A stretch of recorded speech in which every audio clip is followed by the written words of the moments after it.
Hello friends, welcome to my YouTube channel make tutorials. दोस्तों, मेरा नाम गणेश है और आज की इस वीडियो में हम स्ट्रेंथ ऑफ मटेरियल का बेसिक इंट्रोडक्शन और टाइप्स ऑफ लोडिंग डिस्कस करने वाले हैं। तो आइए शुरू करते हैं। दोस्तों, स्ट्रेंथ ऑफ मटेरियल इस सब्जेक्ट को हम मैकेनिक्स ऑफ मटेरियल नाम से भी जानते हैं या मैकेनिक्स ऑफ सॉलिड नाम से भी जानते हैं।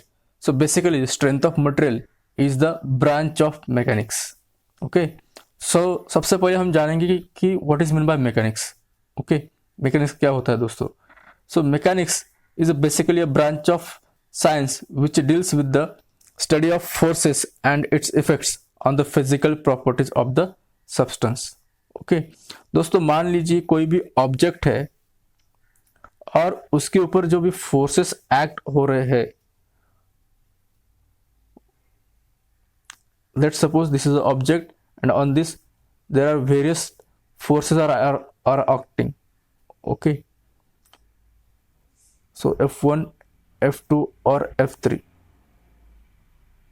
okay, so मैकेनिक्स साइंस का वो ब्रांच है जिसमें हम फोर्सेस का और उसके होने वाले इफेक्ट्स का स्टडी करते हैं on the properties of the substance. Means कोई भी एक बॉडी है और उस बॉडी के ऊपर अगर हम फोर्स लगाते हैं तो उसकी वजह से उस बॉडी में क्या क्या चेंजेस होते हैं, क्या प्रॉपर्टीज चेंज होती है उसकी, उसका स्टडी यानी वो होता है आपका mechanics. So mechanics basically can be applied on a rigid body और either it can be applied on the deformable body और फ्लेक्सिबल बॉडी। ओके, एक तो हम मैकेनिक्स या फोर्सेस हम एक रिजिड बॉडी के ऊपर लगा सकते हैं या फिर फ्लेक्सिबल बॉडी के ऊपर लगा सकते हैं। ओके, सो रिजिड बॉडी यानी ऐसी बॉडी अगर हम उसके ऊपर फोर्स लगाएंगे तो उसमें कोई चेंजेस ऑक्यूर नहीं होंगे, उस बॉडी को हम बोलेंगे rigid body. Okay, so rigid body is a body which doesn't deform under the action of the forces. यदि हम किसी बॉडी के ऊपर फोर्स लगाते हैं तो उस बॉडी में कोई भी शेप एंड साइज चेंज नहीं होगा, उस बॉडी को हम बोलेंगे रिजिड बॉडी। ओके, सो रिजिड बॉडी भी आपकी दो टाइप की हो सकती है, या तो हो सकती है आपकी स्टैटिक बॉडी, या तो हो सकती है वो आपकी static body. Static body means body is at rest. Okay, एक रिजिड बॉडी है और वो स्टेडी है, स्टेशनरी है, तो उसको हम बोलेंगे, हम स्टैटिक्स बोलेंगे। ओके, तो यदि हम फोर्सेस का स्टडी करते हैं on a static rigid body तो उस स्टडी को हम बोलेंगे इंजीनियरिंग मैकेनिक्स। ये आपने फर्स्ट ईयर में पढ़ा है दोस्तों, ठीक है। Then second type is nothing but the dynamic body, that is body in motion. एक ऐसी रिजिड बॉडी जो मोशन में है, तो उस बॉडी को हम बोलेंगे डायनामिक रिजिड बॉडी। ओके, और ऐसे बॉडी के ऊपर यदि हम फोर्सेस का स्टडी करते हैं या फोर्सेस अप्लाई करते हैं तो उसको हम बोलेंगे this comes under the theory of machine. ये आप आपके नेक्स्ट सेमेस्टर में पढ़ने वाले हो दोस्तों। सो दिस इज वेरी इंपॉर्टेंट। ये तो हुआ अभी आपका रिजिड बॉडी का क्लासिफिकेशन। ओके, रिजिड बॉडी में भी आपके दो टाइप आएंगे, एक तो होंगी वो स्टैटिक बॉडी या फिर होंगी आपकी डायनेमिक बॉडी। ओके, सेकेंड है आपका डिफॉर्मेबल बॉडी या फिर फ्लेक्सिबल बॉडी, इसको हम बोल सकते हैं। रिजिड बॉडी ये एक ऐसा कंसेप्ट है दोस्तों, ये प्रैक्टिकली पॉसिबल नहीं होता है कि हर एक बॉडी में कुछ ना कुछ डिफॉर्मेशन जरूर होता है। ओके, सो रिजिड बॉडी बेसिकली ये आपकी आइडियल बॉडी है जो कि होती नहीं है, लेकिन हम हमारे स्टडी पर्पज के लिए ऐसा अज्यूम करते हैं that we study engineering mechanics in first year. So in engineering mechanics हमने ऐसा अज्यूम किया था, हमने ऐसा आइडियलाइज किया है कि that we study the effect of forces on a rigid body. Okay, so deformable body, so what is mean by deformable body? Deformable body एक ऐसी बॉडी अगर हम इसके ऊपर फोर्सेस लगाते हैं तो वो बॉडी आपकी डिफॉर्म हो जाएंगी, यानी कि वो फ्लेक्सिबल बॉडी है, उसमें चेंजेस ऑक्यूर होंगे दोस्तों, उसका शेप साइज चेंज होगा under the action of the forces. Okay, so deformable body भी आपकी दो प्रकार की हो सकती है दोस्तों, या तो वो आपकी सॉलिड हो सकती है या फिर वो हो सकती है आपकी फ्लूइड हो सकती है, यानी कि लिक्विड और गैसेस हो सकती है। यदि हम फोर्सेस का स्टडी करते हैं on fluid, that comes under the fluid mechanics.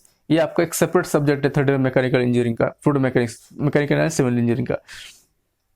ठीक है दोस्तों, then if it is a solid flexible body or solid deformable body, okay, there are again two types of it, okay, उसमें भी आपके दो टाइप्स आते हैं। एक तो वो आपकी स्टैटिक बॉडी होंगी, सॉलिड बॉडी है मीन्स वो एक तो स्टैटिक बॉडी होंगी, या फिर वो एक body in motion, that is वो डायनेमिक बॉडी होंगी।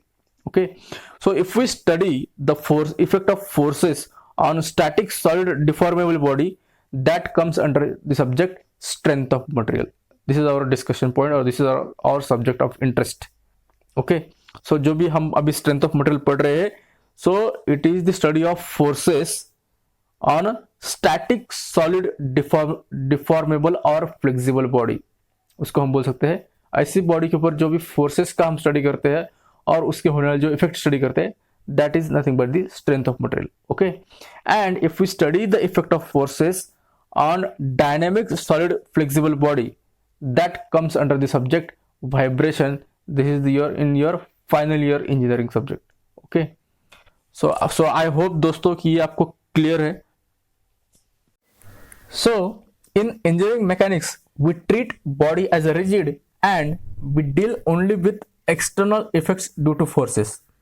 तो इंजीनियरिंग मैकेनिक्स में हमने study of forces on rigid body consider किया था दोस्तों, and we have studied the external effects of those forces. Okay, तो वो हमने मैकेनिक्स में पढ़ा है। Now in some we study the effect of forces on a deformable body and we study the internal effects due to this forces. Okay, so this is the main difference between the engineering mechanics and the strength of material. Okay, engineering mechanics में हम rigid body के ऊपर forces apply करते हैं और उसके external effects हम पढ़ते हैं। Okay, whereas in strength of material we study the forces on deformable body and we study the internal effects of those forces। okay, so basically strength of material deals with the relation between externally applied loads and their internal effects on solid flexible body। okay, so now let's understand what is the aim of strength of material, कि इसका aim क्या है, क्यों हमें पढ़ना है, what is the objective of strength of material। so the aim of strength of material is to develop equation for stress, strain and obtain the size by using mechanical properties। okay, so अगर हम second language में बोले तो strength of material is a branch of mechanics that deals with the behavior of solid bodies subjected to various types of loading। okay, so and understanding of mechanical behavior is very essential for the safe design। अगर हमें कोई भी product safe design करना है तो उस purpose के लिए हमें मैकेनिकल प्रॉपर्टीज को अंडरस्टैंड करना पड़ेगा। उसके लिए जो भी उस प्रॉपर्टीज ऑफ मटेरियल है वो डिफरेंट टाइप्स ऑफ लोडिंग के अगेंस्ट हमें पढ़ने पड़ेंगे। So that is the objective of this subject दोस्तों। So I hope it is clear to you.